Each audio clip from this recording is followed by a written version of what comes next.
Čaute lidi, a dneska to bude další recept z dětství. Dneska uděláme ovesnou kaši.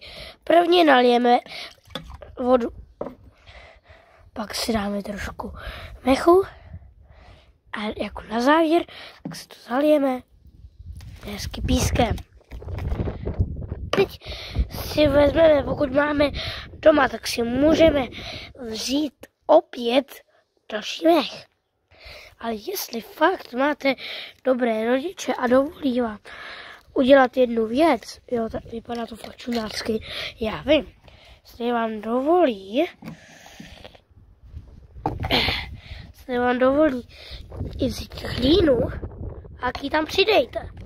Musíte vzít hlínu, protože bez hlíny to není ono. Tak a pořádně hlíny. Teď si to vezmete. Jdeme. A teďka si to zaležeme. Minulý recept. Takhle si to položíme. Teď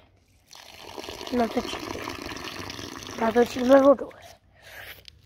Skloníme se, vezmeme si to a jdeme s tím sem. A teďko už to pouze zamícháme.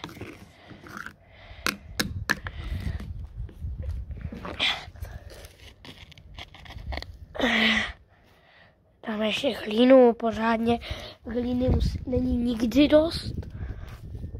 Takhle. Ještě trošku. Takhle. Zamícháme. Až můžeme servírovat. Že dálijeme si to. A celý jedin se moc chutnalo a dejte like.